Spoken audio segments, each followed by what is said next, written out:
What's up, guys? This is Ryan Johnson with moneybass.com, back again with another quick tutorial to help you guys out. Let's go ahead and hit the start button and get this booted up. And I have already shown you guys the setup that I use that enables me to do these tutorials and get my units booted up at home. So if you haven't found that, I will put a link in the description. Make sure you always read the comment section and look in the description area. Let's hit the menu button real quick, and then we're going to go into simulator mode right here. As I was saying, make sure you always look in the comment section and the description. There's a lot of good information in there, and there's also a lot of times where guys will make suggestions in addition to the information that I'm providing to you within the video. That is very helpful. Sometimes it may be some additional shortcuts and things like that. But let's go ahead and get into this, guys. So right here, we're going to hit the exit key and just let that finish booting up real quick. Remember, guys, every Tuesday and Thursday, I will be recording these tutorials to help everybody get a little bit better on the water. So I would really appreciate it if you guys continue to support the channel by staying in the comment section and also hitting the like button. That is very important, guys, because it will allow me to show up higher in the YouTube algorithm and also promote more videos to your interest, which is fishing and learning more about electronics and things like that. So, all right, so this is finished booting up. Let's go ahead and hit the view button, hold that in, and that will bring up the shortcut menu, and we are going to go under the sonar section.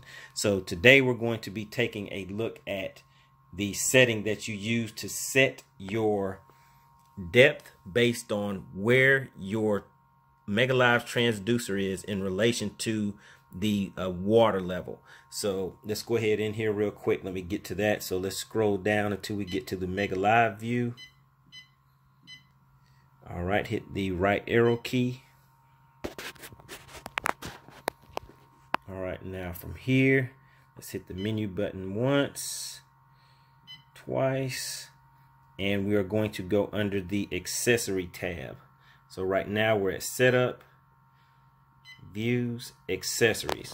All right, so now under accessories, we're going to go to, just scroll down to Mega Live, hit the right arrow key, and let's come down to Mega Live installation.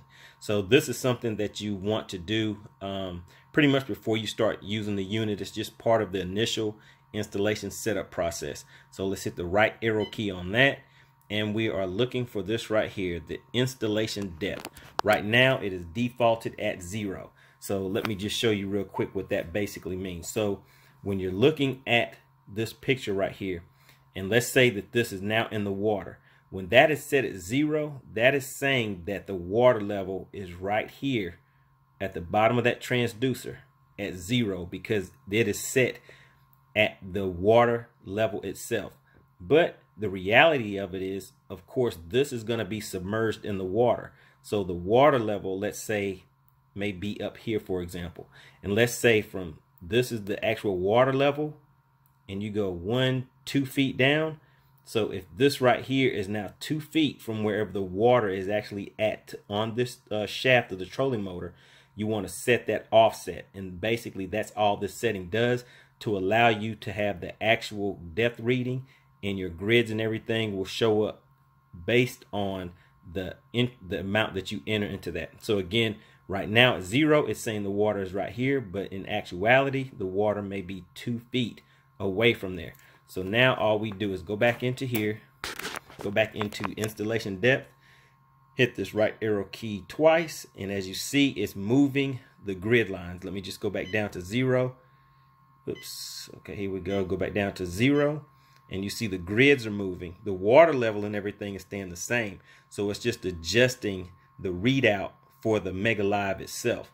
So, for example, if we go back to now it's at 0, let's just say we go up to 10, so you can see the grid actually moving. So this just sets that up for you, so you will actually have the correct water depth. So all we'll do is just set that on 2. Generally for bass boats, it's more than likely going to be anywhere from 2 to 3 feet. Some other boats with deeper holes and things like that, they'll have to make the adjustment, but all you're doing is looking at the water level in relation to where it touches on the shaft of that trolling motor and measuring the distance from the water level to the bottom of that transducer. And that is the number that you want to put in that section. All right, guys, this was a very quick and simple tutorial. Just wanted to get that out there to you.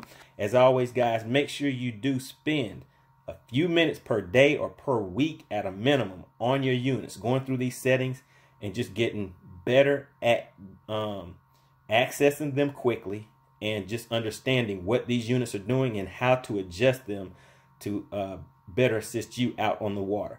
All right, guys, I really appreciate you supporting the channel. Please, as I said before, hit the like button.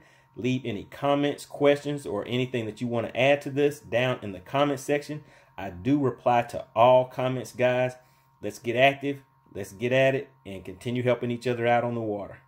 All right, guys. Thanks for supporting the channel. See you on the next one.